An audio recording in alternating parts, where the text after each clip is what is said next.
Critical thinking isn't exactly my strong suit. I struggle with focus. Motivation is basically RNG at this point. It takes me a lot of brain power to just follow a story. So sometimes I just don't want to. Sometimes I need something to just turn my brain off. Which is why over my years of playing games, I have developed an itch. But only some things can even reach it. Competitive shooters, difficult platformers, rhythm games. It's a certain vibe of game, mainly focused around a simple gameplay loop, maybe some decision making, fun combat. Various games can hit that spot, but I always come back to boss rushes, bullet hells, and roguelikes. These are the three game genres I play as if they're drugs vital to keeping me alive. It's like a video game concentrate, just filling the one crevice in my brain with pure satisfaction extract. Other games can tell grand stories of adventure and intrigue, but only some scratch that itch.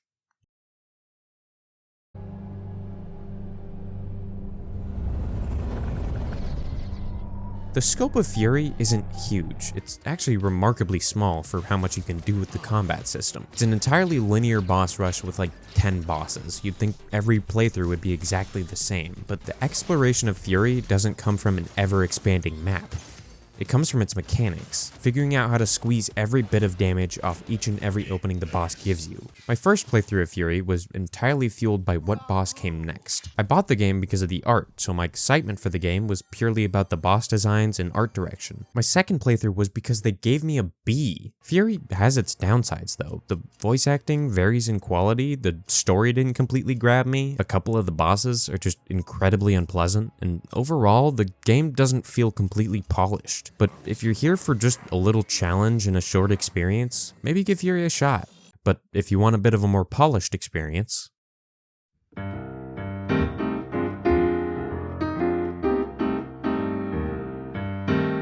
don't think it's breaking new ground to say that Cuphead was a feat in video game graphics, and yet it still managed to run flawlessly on my old high school Chromebook.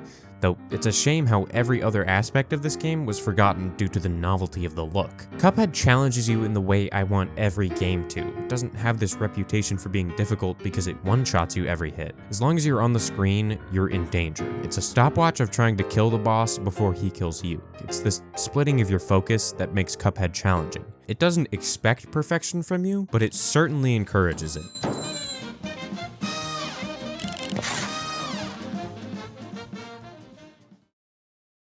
I've always had a problem with one-hit kills, but in Titan Souls, one hit is all you have to work with. And when you only get 1 HP, you really start to appreciate having health at all with how much time you'll spend being dead. Titan Souls offers a unique sense of accomplishment from its bosses. Ooh, I got lucky with that one. None of them are particularly hard, but it really feels like it with the constant threat of death looming over you. You're a glass cannon with a bow and a single arrow. You one-shot, but you only have one shot. And you get one shot.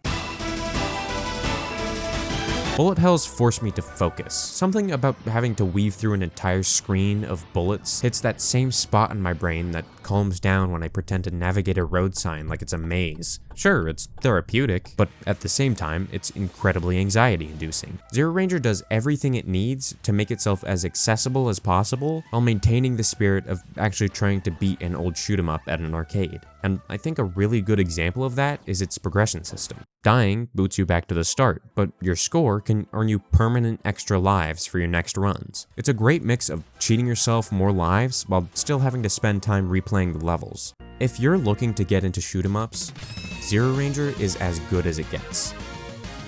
But Ikaruga gets pretty close.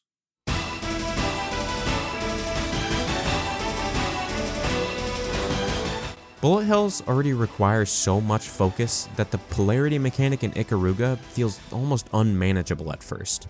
The thing about Ikaruga is it was designed for the arcade, and in many ways, it still is. You only get 3 lives, and if you lose those lives, it's back to the beginning. The controls use like 2 buttons, and probably the most telling, it's very hard. Ikaruga is still, for the most part, an arcade experience, but I'm not always in the mood for that. Star of Providence is not just addicting because it's a roguelike, but it just feels good to control. Everything is snappy and responsive, your basic guns make a quiet, understated pitter-patter, dashing is instant but short range. So much attention was put on quality of life and efficiency. Animations are scarce, but if they're there, they're quick. As its previous title suggests, Star of Providence is themed around scale. Every room is cramped such that even a couple enemies can feel overwhelming. Each floor has more and more floors, yet still feels small in comparison to other roguelikes. The game file itself is small, but the bosses are not very small. Every boss takes up most of the screen and then fills up the rest with bullets. Star of Providence is a great bullet hell and an even better roguelike. Speaking of Whiplash, roguelikes are the video gamey part of video games. Just gameplay and decision making wrapped up in a randomly generated, very difficult package. And the monkey in my brain just so happens to be very fond of all of those things. Jesus Christ. Inscription manages to carry so much weight behind simple actions with just really well done sound design. It's just a card game, but somehow it immerses me more effectively than most AAA titles. There's an atmosphere about the cabin. Every time the card dealer speaks, I get chills. This is a card game. They did not need to go this hard. Inscription is a game that goes so far out of the realm of reality that it weirdly circles around to being terrifyingly close to it. The writing is straight out of a D&D campaign, the music is as comforting as it is haunting, and the actual gameplay managed to still stand out just as much as its presentation.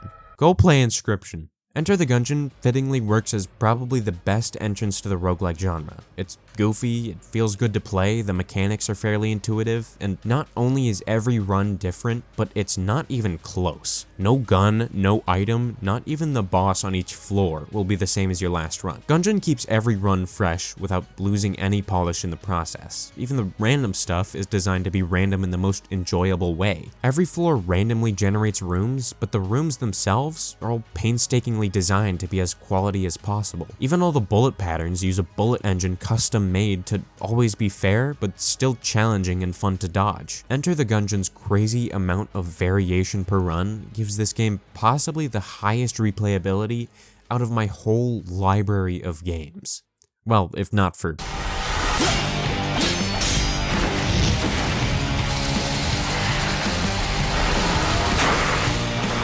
Hades was the game of 2020. If you were hearing about Animal Crossing and Doom, chances are Hades was also ringing in your ear from the hordes of people raving about it. And that's for good reason. Hades took the roguelike genre and brought it to another level of quality. I don't know what the budget for this game was, but it feels like it had the budget of a AAA company without feeling like how a AAA company would actually spend their budget. The soundtrack is electrifying. Every character actually feels like a character without feeling like caricatures of their mythologies. Somehow, despite being a roguelike, the character arcs feel so well paced that it really feels like these characters are changing in real time. It sounds so difficult to incorporate storytelling into a genre like this, which is probably why no one else has really tried. But Hades tells a story that fits so much with the structure of the game that it really does feel like the gameplay was designed around the story. And even though the writing and voice work of these characters are phenomenal, it isn't even my favorite thing about them.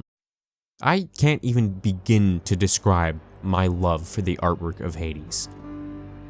But I will try. The posing of every character is so dynamic. These splashes of saturated colors are used for highlights and edge lighting, which give every drawing so much more punch. The mix of cell shading and black shading, the flawless anatomy, the creativity behind each iteration of each character. I haven't talked about the game yet. Of course, Hades hits it out of the park with its gameplay too. The progression system makes every run feel worth it. The Pact of Punishment lets you up the difficulty so much that only one person has ever beat it maxed out. There's like a million different combos of weapons, weapon aspects, boons, keepsakes, chthonic companions. I just listened to the soundtrack. The art is on my wall. I just listened to the soundtrack again. Hades is just a really fantastic game. It's addicting to the point where I have withdrawals every few months, and I'll have to boot it up to just scratch that itch. Yeah, I still can't solve this thing.